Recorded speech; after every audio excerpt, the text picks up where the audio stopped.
Most people know they need an emergency fund, but they never actually build one. Not because they don't care, not because they're reckless. It's because the whole thing feels too big, too vague, and honestly, a little overwhelming. So they put it off. And then life happens. Welcome to The Money Architect. If you've been working on your money, getting control of your spending, paying down debt, building better habits, this is the next step. This is how you protect everything you've started. Because building wealth without protection is like building a house with no insurance. One bad event, and it can all come down. An emergency fund is that protection. It's your financial buffer, your shock absorber. And today, I'm going to show you how to build it. Without stress, without confusion, and without feeling like you're climbing a mountain. Let's make this simple, because here's the reality. Life is not predictable. You can do everything right, and still get hit with something unexpected. A car repair, a medical bill, a broken appliance, a sudden expense for your kids, helping a family member. It's not a matter of if, it's when. And when that moment shows up, you have two options. You either use cash you already have, or you borrow money at the worst possible time. That's where most people get trapped. They don't have the cash, so they swipe a credit card. And now the problem isn't just the emergency, it's the interest that comes after it. That's how small problems turn into long-term debt. So the goal here isn't just to save money, it's to break that cycle completely. Now here's where people mess this up. They hear advice like, save 3 to 6 months of expenses, and they immediately shut down, because that number feels massive. So instead of starting small, they don't start at all. Let's fix that. You don't start with 3 to 6 months. You start with one number, one simple, clear target, $1,000. That's it. And I know what you might be thinking, that doesn't sound like enough. And you're right, it's not everything.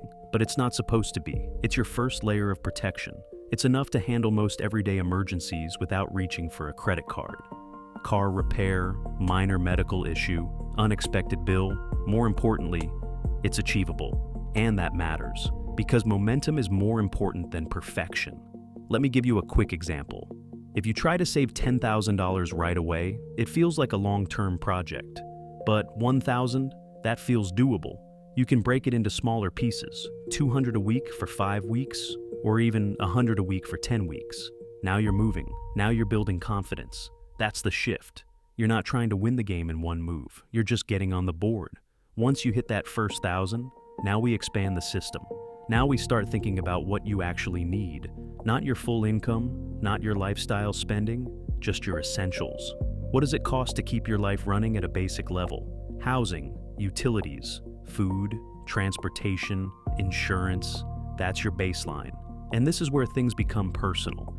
If it's just you, stable job, minimal responsibilities, 3 months of essential expenses is usually enough. But if you've got a family, a mortgage, or your income isn't predictable, you're going to want more. 6 months or more gives you breathing room. And here's the key. This isn't about hitting some perfect number. It's about reducing risk. The more responsibility you carry, the more protection you need. Simple as that. Now, let's talk about how you actually build this without it taking over your life, because this is where most plans fall apart. People rely on motivation. They say, I'll save whatever is left over at the end of the month. But here's the problem. There's usually nothing left over. So instead, we flip the system. You treat your emergency fund like a bill, just like rent, just like your car payment. It gets paid no matter what. And the easiest way to do that? Automate it. Set up a transfer that happens right after your paycheck hits, even if it's small. $50, $100, it doesn't matter. What matters is consistency, because once it's automated, you remove the decision. You don't have to think about it. You don't have to rely on discipline. It just happens. And that's how real progress is made. Now, quick pause for a second. If you're thinking, I don't have extra money to save right now, you're not stuck. You just need to create space. That might mean trimming a few things temporarily, eating out a little less, cutting one subscription, delaying a non-essential purchase. This isn't forever. This is just a short-term adjustment to build a long-term buffer. You're buying yourself stability, and that's worth it. Now, once you start building this fund, where do you actually put the money? This matters more than people think, because if it's too easy to access, you'll spend it. And if it's too hard to access, it won't help you when you need it. So the goal is simple, accessible, but separate. You don't keep this in your checking account. That's your spending money, you move it into a separate savings account, preferably a high-yield savings account, something that earns a little interest, but still lets you access the money quickly. Now, here's a smarter approach as your fund grows. You can tier it. Keep a portion, maybe that first 1,000 in a savings account you can access immediately. Then, as the balance increases, you can put some of it into a money market account or fund. Still safe, still liquid, but slightly better returns. The key is this. This is not investment money. You're not putting this in the stock market. You're not locking it up in something that penalizes you for withdrawing early. This money has one job. Be there when something goes wrong. That's it. And if you risk it, you defeat the purpose. Now, there's one more piece that most people overlook. You can actually reduce how much you need to save by having the right insurance. Think about it. If you have solid health insurance, a major medical issue won't wipe out your savings. If you have disability insurance, your income is protected if something happens to you. Insurance doesn't replace your emergency fund, but it works alongside it. It lowers the pressure on your cash reserves. So instead of needing a massive amount saved, you can operate more efficiently. Now, let's bring this together with a real-world scenario.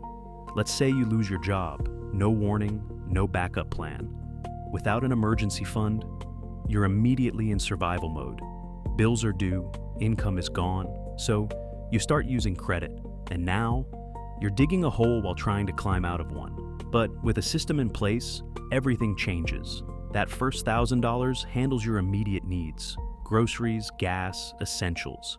Your savings account covers your housing and core expenses while you transition. And your full 3 to 6 months of reserves, that gives you time. Time to find the right job, not just the fastest one. Time to make decisions without panic.